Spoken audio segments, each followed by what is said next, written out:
So hello and welcome to the CPRE Knowledge Hub's Policy Matters, where we talk to educational leaders and policymakers about the important work that they're doing in crafting policy to improve the educational system.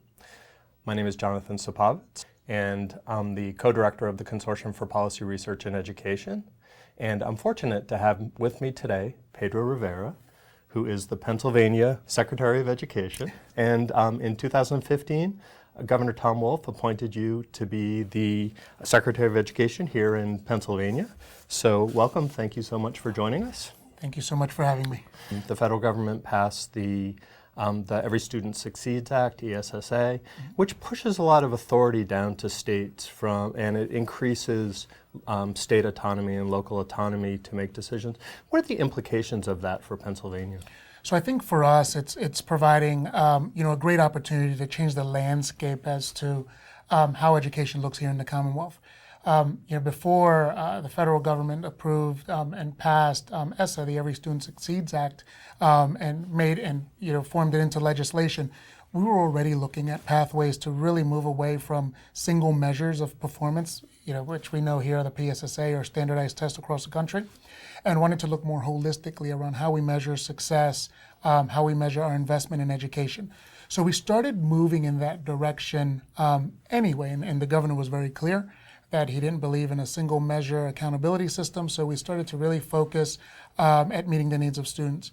Now, with the passing of ESSA, we now realize we not only have this local opportunity to engage in real reimagining of education accountability, but now we have the leeway or the latitude within federal statute to make those changes. Now, we're still waiting. We're still in a wait-and-see mode as to how the updating of educational policy at the national level will impact what happens locally. But at the end of the day, we realize that students don't have a year or 2 years to wait to see what their what government does. We have to make some significant changes now. So on the, that's the accountability side of the equation, and I think multiple measures is definitely a more robust way to go. What about the capacity side of the equation? How is the state working to work with localities to build capacity? Yeah, so I think first and foremost, which is why this is a great opportunity and a good conversation to have moving forward with educators, is we know whenever there's a system, anytime I tell you I'm going to measure one thing about you personally, professionally, in any aspect of life, it's all you're really going to start to focus on whether you like it or not. So first, by looking more holistically around the needs of students, locally, schools can then start to provide opportunities, start to invest in resources that are also going to be holistic. So I think first and foremost, by engaging multiple stakeholders, by listening, probably even spending more time listening than speaking, we can both create policies and conditions in which schools can work that will best benefit their local communities. So what are some of the things that you're learning as you're listening to localities? At first, understanding with 500 school districts, no two school districts are alike. I mean, it's that sounds simple, but something as simple as integrating technology. There are communities in which technology is a part of a student and family's daily life at home every day. And we still have communities, believe it or not, in the Commonwealth that don't utilize technology, don't interact with technology, in more meaningful way than the use of making phone calls and texting. Just look at who's educating our children from in terms of the geographic area in which they've grown up and where they're serving now. That also impacts how we professionally develop teachers and how we integrate communities in our education community. One of the requirements of ESSA is to adopt programs to support schools that have moderate to strong evidence behind them. And given the fact that sometimes the cupboard isn't exactly full of programs with vetted evidence, and sometimes they may not fit into the context of Pennsylvania, how do you think about that particular challenge of fulfilling ESSA's requirement? So, first, and I know I hate to harp on our system of accountability, but it's one of the areas that, this is one of the reasons why I'm so passionate about changing our system of accountability for schools.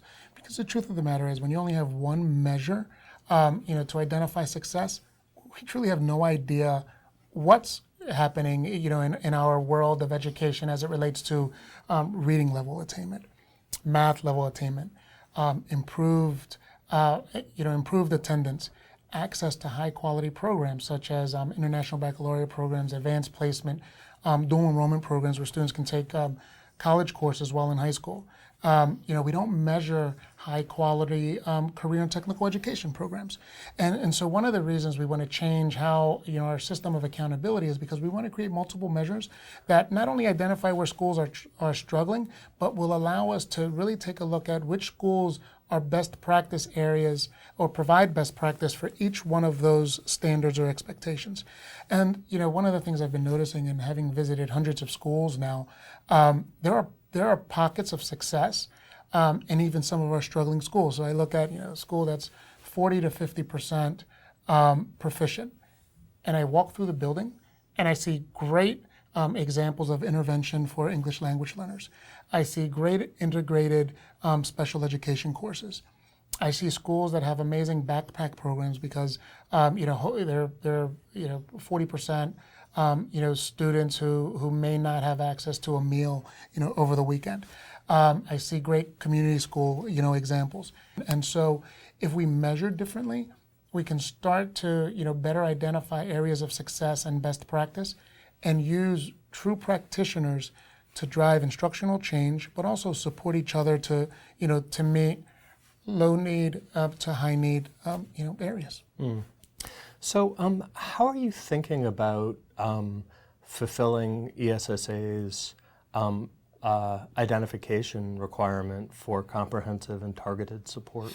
Mm-hmm. So one of the, we're actually in conversation now with the General Assembly. We've shared with the governor is, continuing to look at specific subgroups. And not only, looking at diversity in terms of race and ethnicity, but really continuing to focus on meeting the needs of low socioeconomic students. So some of our, most impoverished students and communities. We want to identify the learning growth of English language learners. We want to take a look at specifically meeting the needs of special education students. So we want to, through our system of measurement, we are absolutely going to look to differentiate around, around student populations so that we can focus specifically on the needs of those kids. So, what you've been hard at work leading the Commonwealth in education, and what are some of the things that you've learned that you'd like to share with some of your colleagues in other positions of state policy around the country?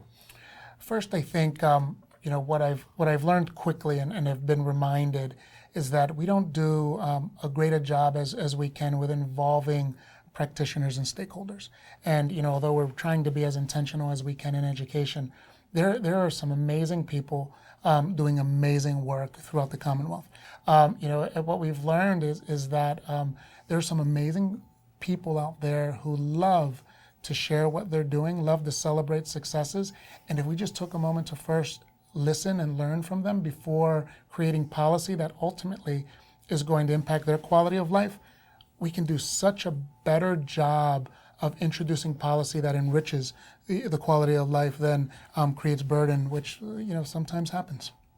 Traditionally there's been a gap between research and policy. And what advice would you give to a researcher who genuinely wants to use their work and efforts to try and influence the policy conversation?